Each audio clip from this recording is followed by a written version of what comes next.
Alors, vous savez que je parle beaucoup du métalangage des astronomes, mais ça vaut aussi pour les planètes. Les astronomes, de l'Antiquité bien sûr, mais on a bien vu qu'ils l'ont refait aussi au XVIIIe et XIXe siècle, puisqu'ils ont puisé dans la mythologie pour des planètes découvertes en 1781, 1101, les astéroïdes, Cérès, 846, 1930. Donc, les astronomes d'aujourd'hui montrent qu'ils sont dans la lignée de leurs ancêtres. Ils puisent dans la mythologie pour qualifier, pour nommer, pour baptiser les planètes. Maintenant, les astrologues, eux, ils utilisent ces planètes, ils les désignent comme le font les astronomes. Alors, la différence, c'est que pour les astronomes, c'est simplement des noms, un métalangage. Voilà, on appelle cette planète comme ceci, il faut bien l'appeler d'une manière ou d'une autre. Comme on appelle telle constellation de tel nom, ou telle partie de l'écliptique de tel nom, etc. Les astrologues, eux, ils prennent ça très sérieusement. Si cette planète s'appelle comme ça, c'est pas pour rien. C'est là qu'ils sont décalés par rapport à l'astronomie, qui, elle, ne voit dans ces noms que des expressions commodes.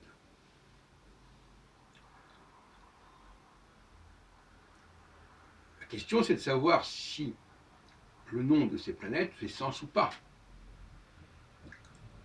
Vauquelin avait été tenté de dire que les résultats qu'il avait trouvés pour Mars, Jupiter, Saturne, notamment, correspondaient plus ou moins à la mythologie.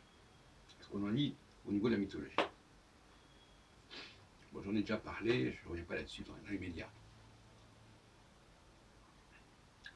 Alors, il faut rappeler aussi que, d'abord, avant la mythologie grecque, il y avait une mythologie babylonienne, avec des dieux qui s'appelaient Marduk, qui s'appelaient Nini, qui s'appelaient, etc. Donc, ce sont des calques successifs. Babylone, la Grèce, Rome, etc.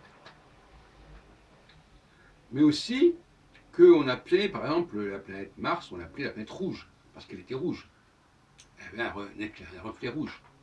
On ne l'appelait pas encore Mars, mais on dit, ah oui, mais Mars, parce que c'est le lieu de la guerre, etc. Donc déjà, bon. Alors, on dit souvent, les astrologues même disent, ah ben on a nommé les planètes parce qu'on avait vu qu'ils avaient ces effets-là. Donc Jupiter ayant un effet jupitérien, eh bien on l'a appelé Jupiter, etc. Très bien. Donc finalement, on ne sait pas très bien si les astrologues ont récupéré les noms que les astronomes leur ont donnés, ou si c'est les astronomes qui ont nommé ces planètes au regard de ce que l'astrologie en pensait. Ça, c'est une question qui n'est pas complètement réglée, je dois l'avouer. Les relations entre astronomie et astrologie n'ont peut-être pas été à sens unique. Les astrologues ont pu prendre des choses de l'astronomie, mais peut-être que l'astronomie a véhiculé des choses de l'astrologie, ne serait-ce que parce que certains astronomes étaient également astrologues, ou inversement.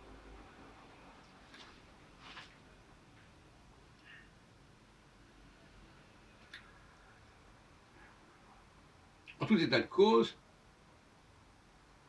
au niveau théologique, il y a un problème. Parce qu'au niveau théologique, utiliser la mythologie pour désigner les planètes, ça fait problème. De toute façon. Même si c'est simplement symbolique, conventionnel, etc., ça fait quand même problème. Et il y a un mauvais procès contre l'astrologie qui s'instaure à cause de cela. C'est ce que je veux dire. C'est-à-dire, les astrologues qui croient aux planètes, qui sont astrolâtres, et qui, finalement, font passer les planètes avant le Créateur. Et ça, c'est un mauvais procès. Parce que, pour moi, il est évident que les planètes sont un élément central du plan du Créateur.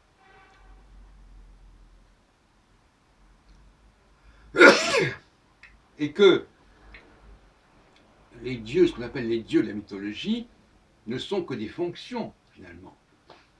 Fonctions liées à tel et tel domaine d'activité. Les appeler des dieux est abusif. Mais en même temps, on a le droit d'employer le mot Dieu à toutes les sauces. Il y a des petits dieux, il y a des grands dieux, il y a toutes sortes de hiérarchies. Le Dieu que j'appelle le Dieu de la seconde création n'est pas le Dieu de la première création. Le Dieu qui s'est occupé des hommes n'est pas celui qui aurait généré l'univers. Ce n'est pas le même niveau. Et les fonctions qui ont été établies par ce Dieu qui a créé notre monde, à nous, peuvent être appelés des dieux aussi, si on veut. Mais ce n'est pas le même niveau. Il faut absolument comprendre que le mot Dieu peut avoir plusieurs niveaux de signification. Absolument fondamental. Sinon, il y a un mauvais procès, comme je le disais. On ne peut pas exclure la complexité des rapports entre astrologie et astronomie, et mythologie. Pourquoi? Parce que, comme je l'ai montré il y a déjà un certain temps,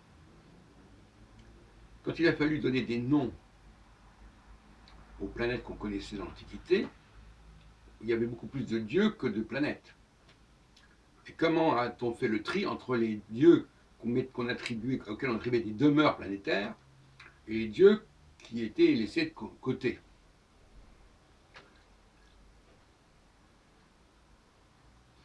Et on sait qu'il y a quand même beaucoup de dieux qui ont été laissés de côté. Or, comme par hasard, dans la mythologie, Saturne, Chronos, va dévorer un certain nombre de ses enfants, à l'exception de Jupiter. Et comme par hasard, ces enfants qui ont été dévorés n'ont pas reçu de fièvre planétaire. Neptune, Pluton, Cérès, Junon, Vesta. Donc c'est quand même pas par hasard.